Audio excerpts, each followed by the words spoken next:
Hello everyone, my name is Vipin Abram and in today's video we are going to talk about potential energy of a dipole in an external field. Yes, we are going to talk more about potential energy in this particular video. So without wasting any more time, let's get started. Okay, so before I start this topic, we need to revise what potential energy was. Let's revise it with a simple question here. The question is, what is the potential energy of a two-charge system when it is kept inside external electric field? Now you have this external electric field, and inside the external electric field you have two charge system.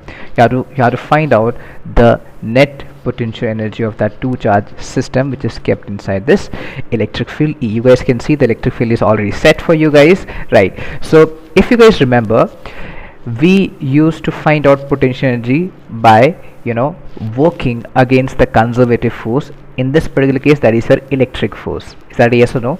So the story was, we used to bring our charges from infinity and we used to place at some appropriate places wherever we want to place it, right? Wherever we want to find out the potential energy, right? So there we used to place it, fix it, right, and then bring another charge and then fix it there, and then we used to find out the work done, that is work that is done against the conservative force, that is your electric force, and that work is stored as inside the system, inside the charges, as the potential energy of the system, right? So I hope that is understandable to everyone. I hope all of you remember that, right? Yes, so we have to use the same concept here. I'm going to assume that there is this infinity which is like very far away from this particular place, and let's say I have two charges there, q1 and q2, that is at infinity, right? Yes, so first what I'm going to do, I'm going to bring your q1 charge, right? I'm going to bring this q1 charge from infinity. I'm going to place it at a point inside this electric field. So let me do it. Okay, let's do it. So there is this q1 charge. I'm going to bring it here. I'm going to place it over here, right? Okay, let me do that. So your q1, I brought it and I placed it here, right? Let's say this is my q1. So my q1 is placed, let's say this the point is actually A inside your electric field. So my q1, I placed it at A. Yes, great. Now let's try to understand what is the work done in bringing, that is work done by the applied force, that is the work that is done by me, right? I'm actually going to grab it, right, and I'm going to bring it, right? Now this time you have to understand, in the previous examples we did not have any kind of electric field, but this time I have a electric field, right? So when I'm bringing the charge, I'm going to feel the resistive force this time because of the electric field that is here. Yes or no? I hope you guys can understand it, right? So if that is true, let me just write it.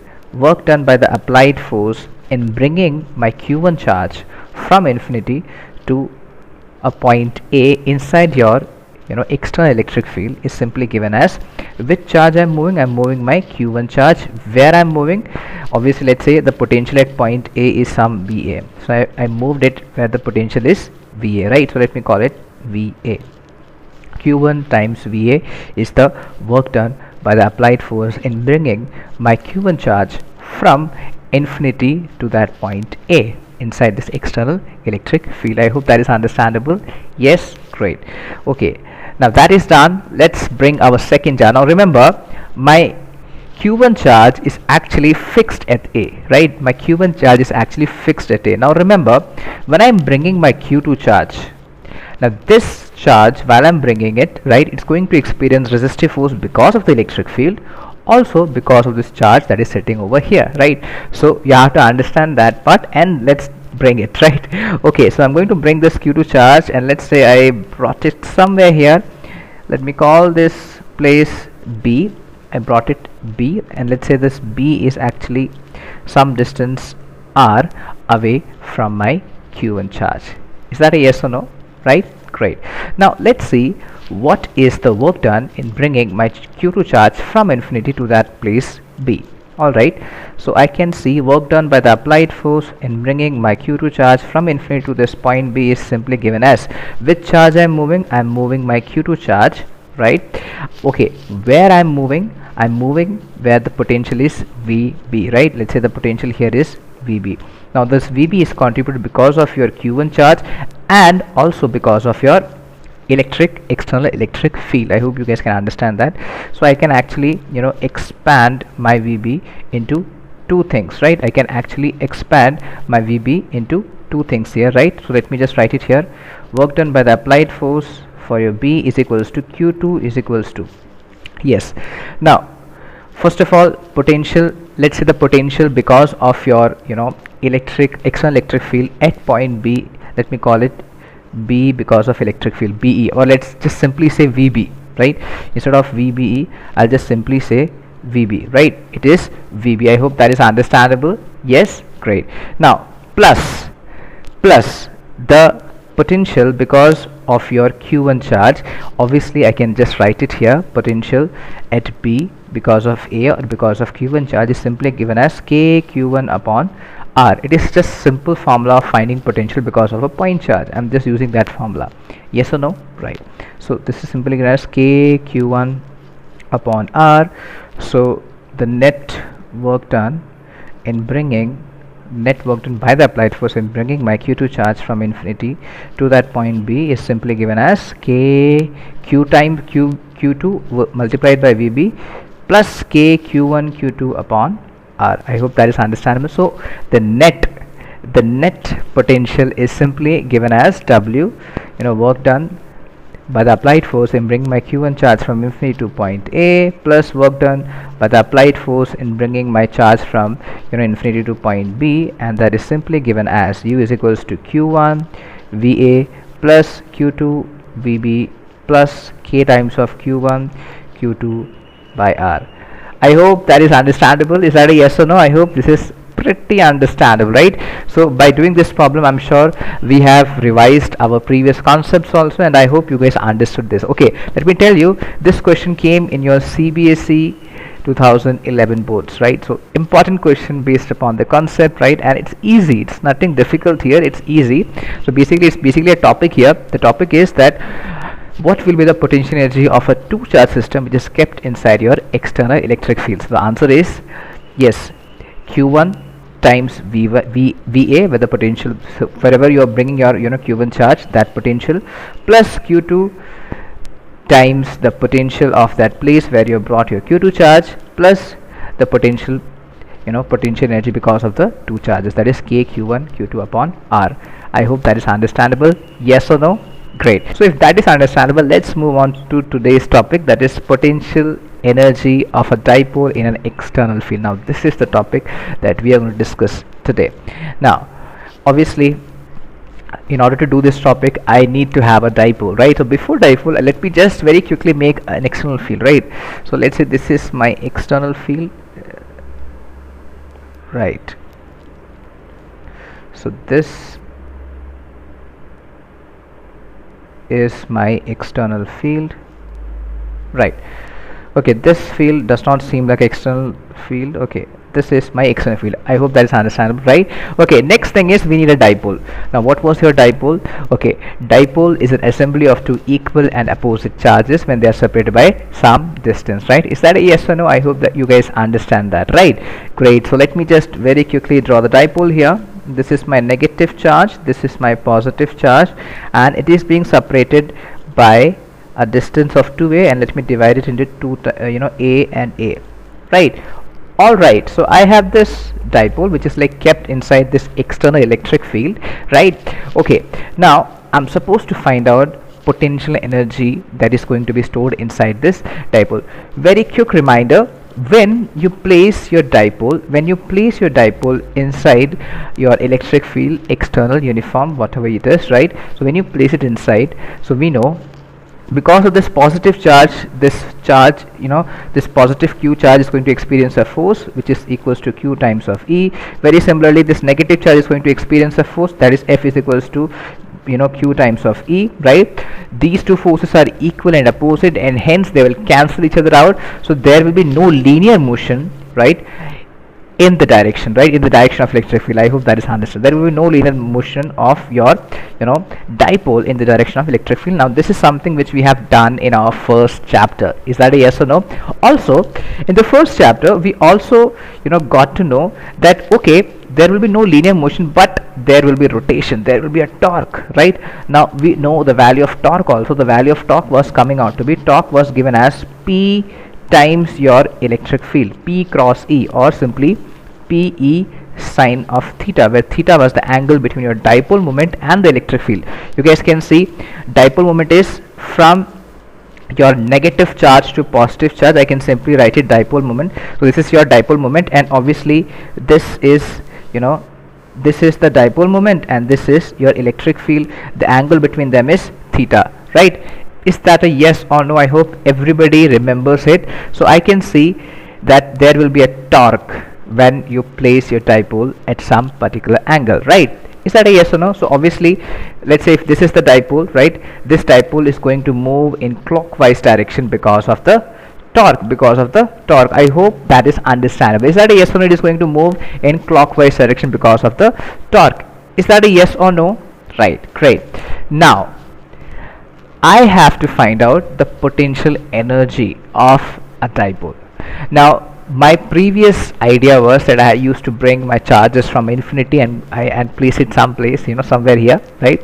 And I used to find out the work done, you know, in bringing that charges from infinity, right? I'm going to be working against some kind of conservative force, that is my electric force here, right? That was the idea, and that force is, you know, that work done is actually stored inside my charge or the system as my potential energy. That was the idea, right? Now here I cannot bring my charges from, I'm not bringing my charges from infinity to some, this particular place. Now here the concept is that obviously I can see that there is a torque that is happening, and because of the torque, I call it natural torque, right? Naturally, when I put it, the torque is going to, rotate this dipole in clockwise direction, right?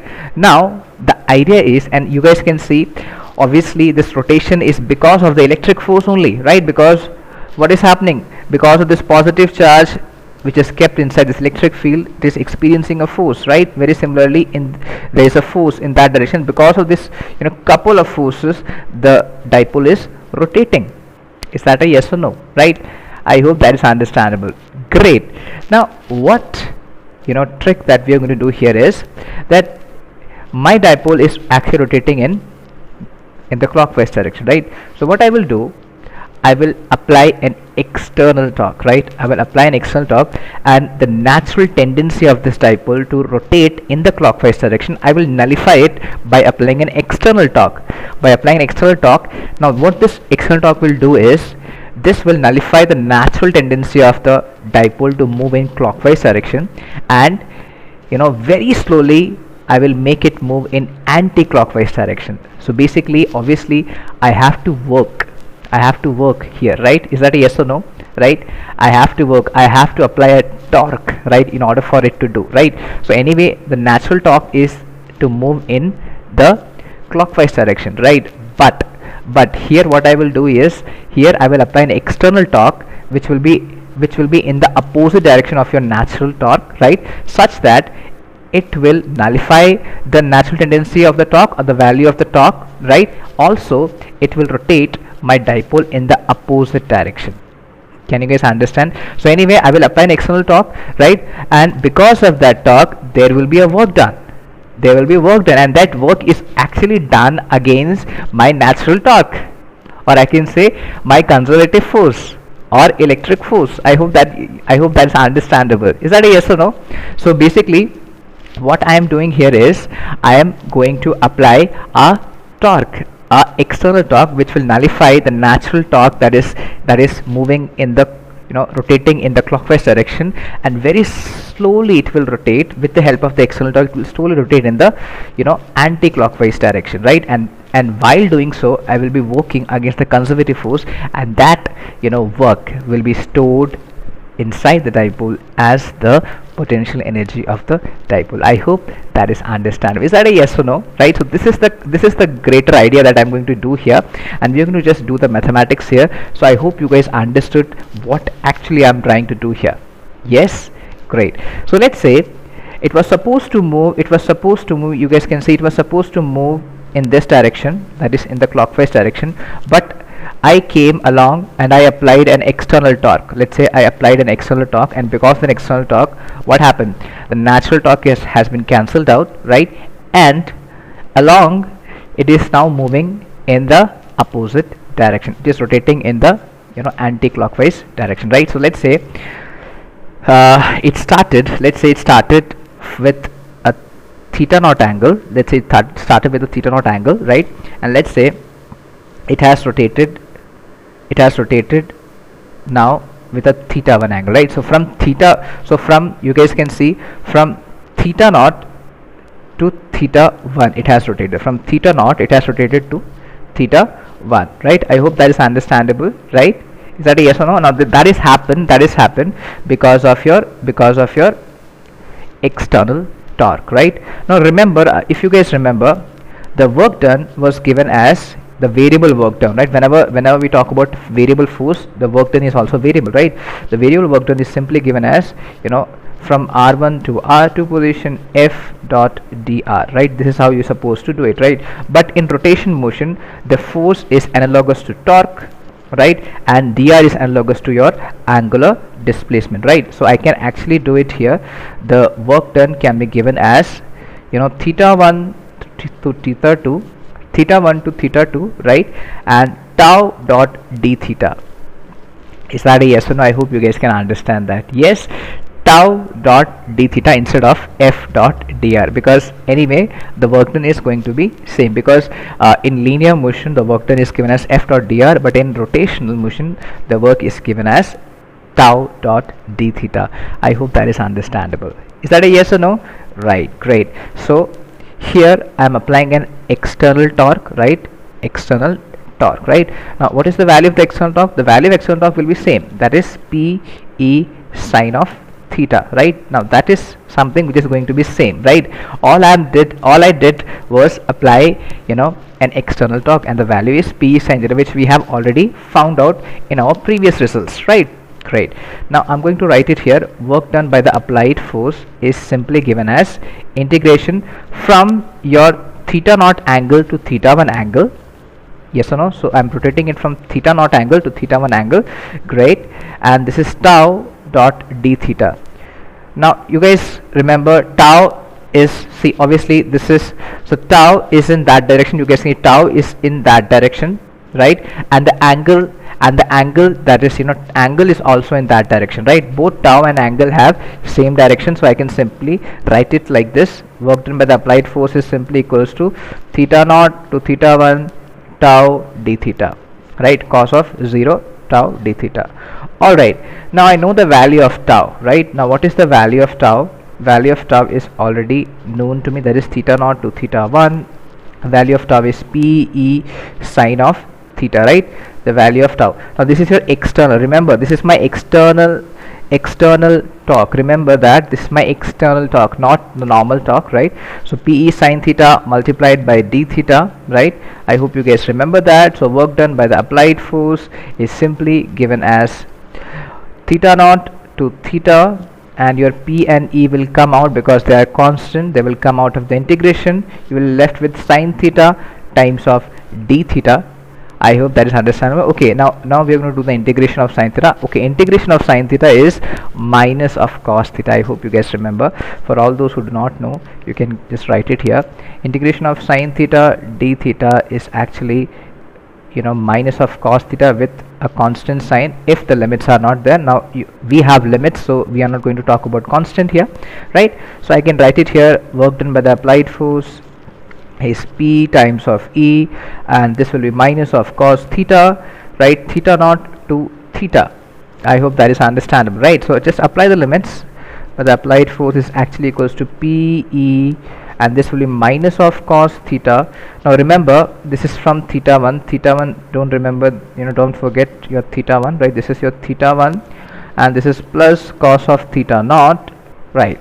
I hope that is understandable. Yes. Or I can simply write it here. Work done by the applied force is actually equals to PE, yes, cos of theta naught minus cos of theta 1, right? Okay, now this work done will be stored inside the system as the change in potential energy. Now remember, in all our previous exercises we were bringing our charge from infinity and placing it to a any certain point, let's say a point, b point, whatever point we are placing it, right? So in all those experiments, in all those exercises, what we did was we were bringing our charge from infinity, right? So at infinity the potential is zero, potential energy is zero, right? So we do not have to worry about the potential or the potential energy of the charge at infinity. Is that a yes or no? But here I'm not bringing my charge from infinity or somewhere. Both the charges are, both the dipole, that is assembly of two charges, both the charges are there itself, right? So this time this will not be potential energy, it will be change in potential energy. I can write it change in potential energy, that is potential energy final minus potential energy initial. That potential energy when the angle was theta 1 to the potential energy when the angle was theta 2, right? So that is something which you have to understand, right? So in previous exercises we talked about infinity. So at infinity the final the initial potential energy is always zero, so we never talked about that. So this is where we will talk about, because we are not bringing this time the charges from infinity. So because of that we are going to talk about potential energy or the change in potential energy. Is that understandable? Yes, great. So this will be simply given as PE cos of theta naught minus cos of theta 1. I hope that is understandable, right? So this is your U final minus U initial is equals to PE cos of theta naught minus cos of theta 1. I hope that is understandable. Okay, now what is your U final? U final is potential at theta 1 angle minus what is U initial, potential at theta naught angle, right? That is equals to PE cos of theta naught minus cos of theta 1. Great.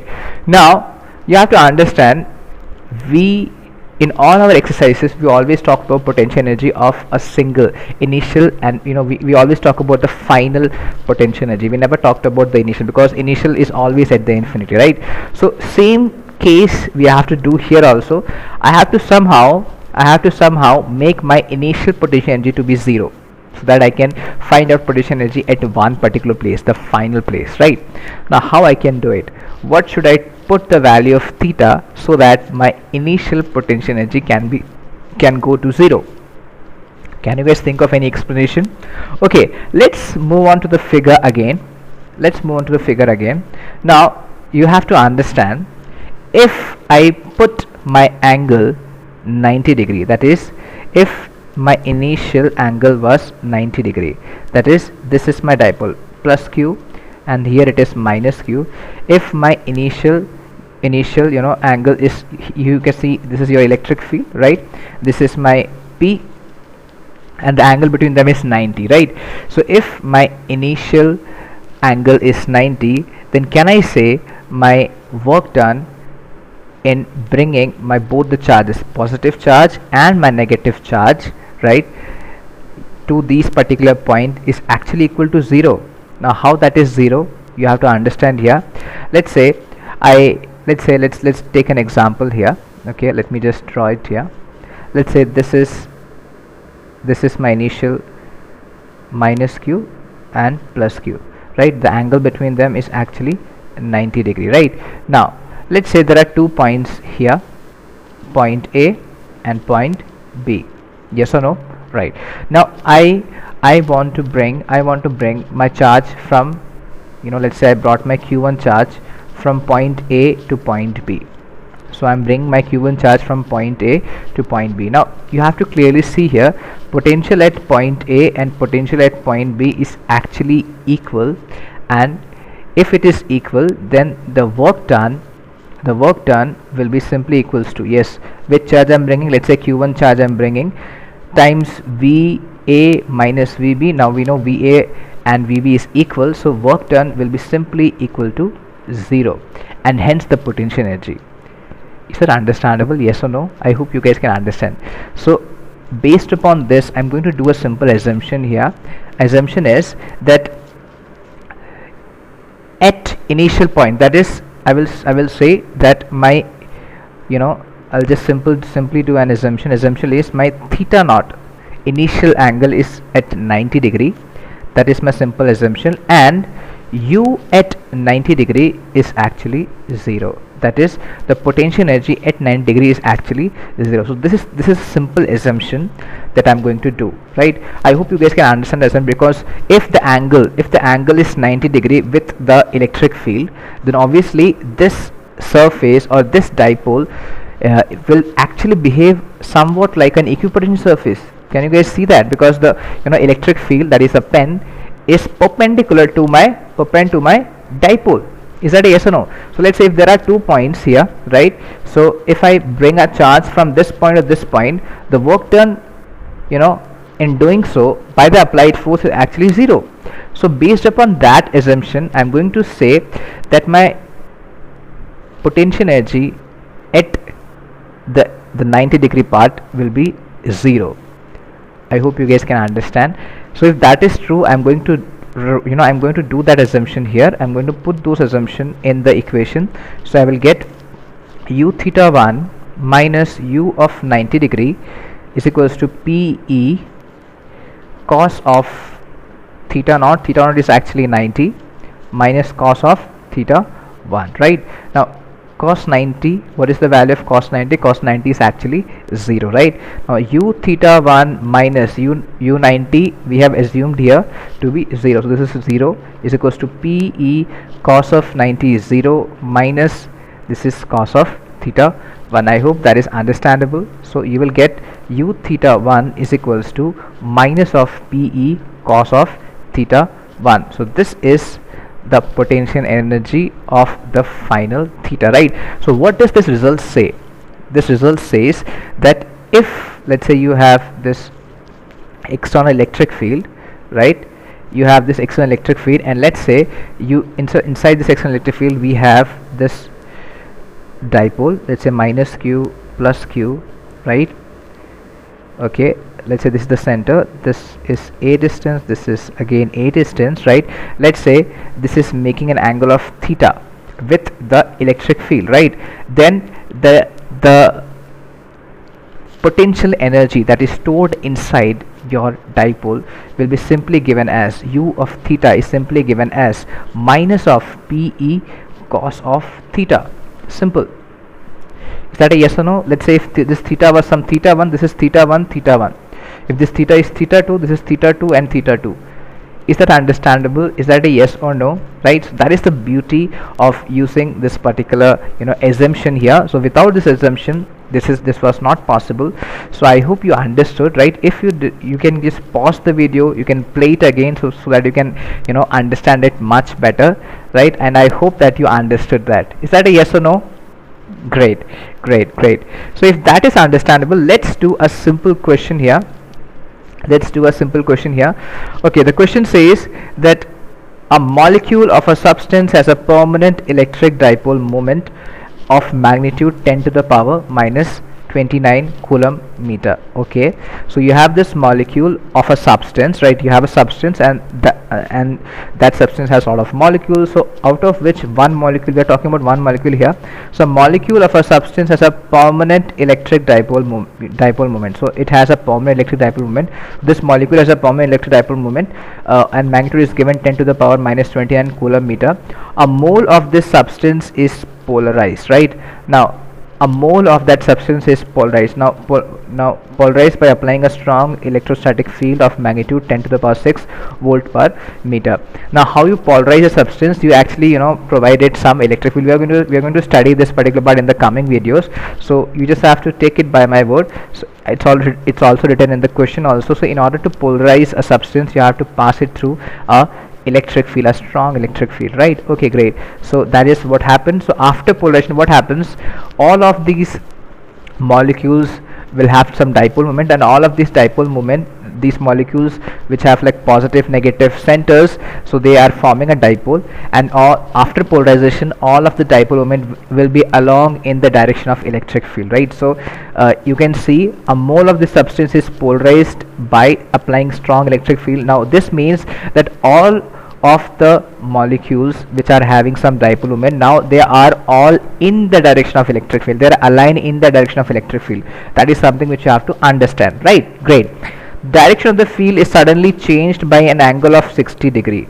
Now in the next scenario, in the next case, they are saying the direction of the field that is your electric field.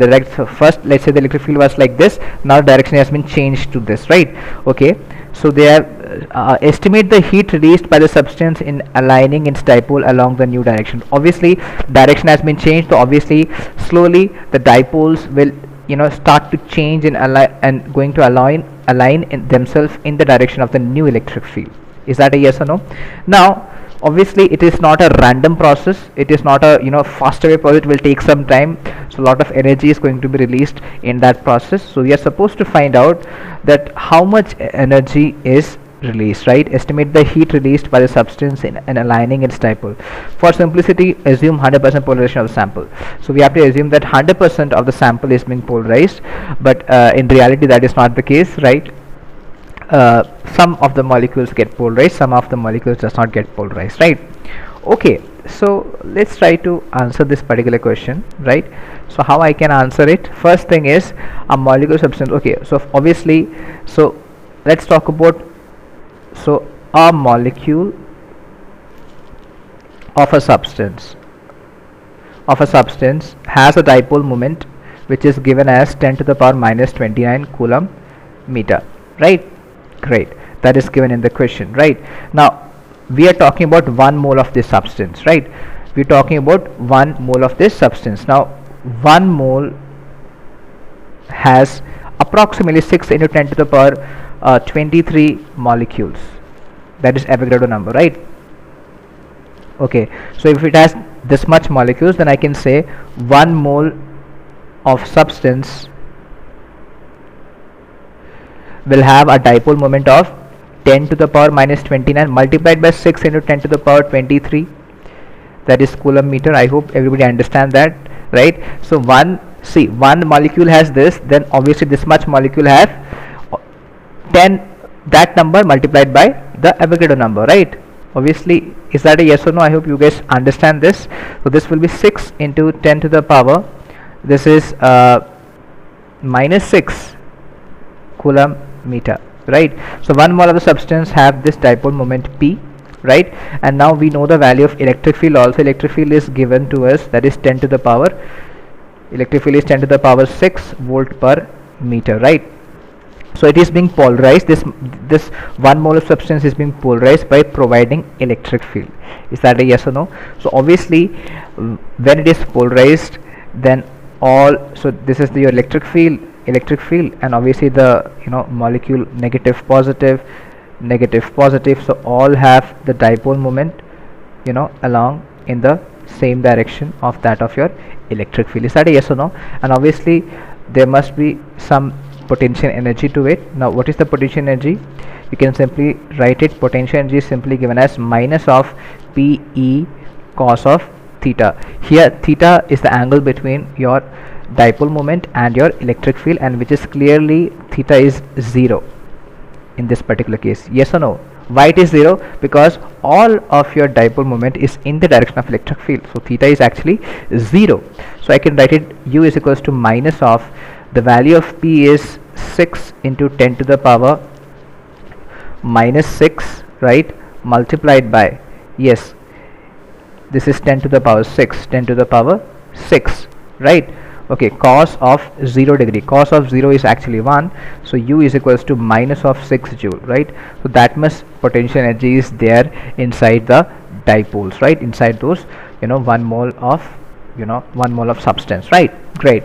Now what has happened in the next scenario, the angle is being changed, right? Now the angle is now 60 degree, right? So what has happened, the electric field is something like this. Now electric field is something like this, but the molecules are still somewhat like this, minus plus, so obviously there will be an angle here, right? Electric field is in this direction, dipole moment is in this direction, the angle is actually 60 degree. I hope you guys can understand, right? The angle is 60, so obviously they will start aligning themselves in the direction of the dipole moment, right? So while doing so, they're going to lose some energy, right? Okay, so what will be that? So I'll talk about the potential energy of the system at this particular situation, and that will be minus of Pe, yes, cos of theta. Instead of 0 this time I will take theta 60, right? this is minus of 6 into 10 to the power minus 6 multiplied by 10 to the power 6. This is cos of 60 degree. Is that a yes or no? So the new potential energy is simply minus 6 into cos of 60 is actually half. So this is U is equals to minus of 3 joule. Okay, can you guys see here, this was your initial one, this is your final one. Can you guys see here, the initial energy was this, now the final energy is minus 3 joule, right? Minus 3 joule. So you guys clearly see there is some kind of release of energy. I hope you guys can understand there is some kind of release of energy, right? So how much release of energy is there? You can simply write U final minus U initial. So U final is minus 3 joule plus minus initial one is, this is minus 6 joule, right? The answer is, you can see, this is 3 joule is the answer, right? So the answer is 3 joules. So obviously 3 joules of energy has been released, right? I hope that is understandable, right? I hope you understood the topic. I hope you understood the video also, right? If you have any doubt, you can comment it down in the comment section. And that's all for today. Thank you and have a nice day.